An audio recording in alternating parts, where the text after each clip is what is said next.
that you can target your audience in Facebook. It's also something you'll spend most of your time testing. Interest targeting is really where Facebook stands out. Facebook collects data on its users based on information they've added to their timeline, topics related to the pages they like, keywords in their status updates, apps they use, and any ads they've previously clicked on. Facebook then assigns these users to groups of high-level interests, and they'll use those interests to target people most likely to click your ads. You want to spend about 60% of your time and budget in this prospecting phase, in this testing phase. You won't need to test out your keywords or your interests as your audience goes through the funnel. Remember, prospecting is for people who have never heard about your brand. They've never interacted with your page, they've never liked anything on your Instagram, and they've never visited your website. Now, once you get them at the top of the funnel in this huge prospecting initiative, they move down that funnel, and that means they start liking your Facebook posts, they start visiting your website. So as that happens, you won't have to target by interest anymore. You now are able to target by the actions that they take. You can target them because they like your Facebook post or they visited your website. So that's why 60% of your time is going to be spent in this testing phase and figuring out which keywords you need to use in order to get them into that funnel. We're in the Ads Create tool right now, and we're in the audience. I want to specifically look at the detailed targeting. As a refresher, we've excluded anyone who currently likes or follows our page, Two Trees Olive Oil. Remember, we don't want anyone that's already heard of the brand targeted. We have the United States targeted, ages 18 to 65. We've kept this pretty open. And here we have our detailed targeting with our interest cooking listed. If I hover over that, I can see the size of that audience, and it's huge. And I even get a brief description of what this interest means and what it is. Now, there's two ways to look at it. You can go ahead and simply test cooking on its own, and you can see how that interest works with your audience. Or you could add 2 or 3 more cooking related interests and use them as bundles.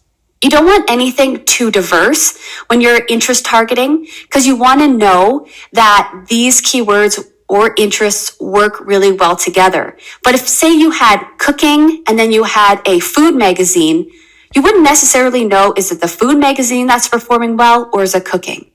So in the beginning, I recommend keeping your interests specific, and if you're grouping them, keeping the grouping specific as well. Let's take a look at how that would work.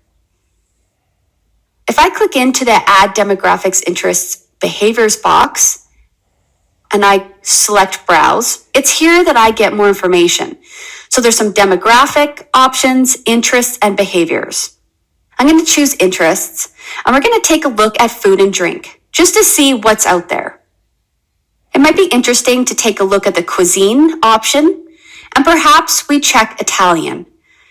Here you can see that the Italian cuisine has a large audience as well, and it's anyone who's expressed an interest or like pages related to it. So I might keep that as such. Exiting out of there, you can see that we have now cooking and Italian cuisine targeted. Now, I wonder if there is an option for olive oil. So we have a couple potential audiences. Olive oil just on its own, olive oil extraction, smaller at 176,000, and then olive oil times, which is even smaller. So I'm going to go ahead and select olive oil. Now, unfortunately, Facebook doesn't have any potential reach data for us. Primarily, this is because it's a fictitious brand and we haven't had any advertising data for it to use. I'm hoping for you, your audience definition, you're able to see some solid numbers and you're able to get a good idea of how broad or specific your audience is. So pay attention to that meter on the right-hand side. Below that, I can see some estimated daily results. So Facebook estimates between 400 to about 1,000 people would be reached. Now let's take a look at show more options. This is where I found the connection to either exclude people who like the page Or as you get further down that funnel, you can only target people who have taken some action on your page, which is a really powerful campaign as well.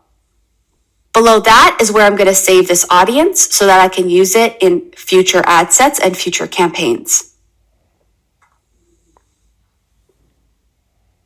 I hope you see the potential of interest targeting. I want you to start thinking of some interests you could begin adding into your own ad sets.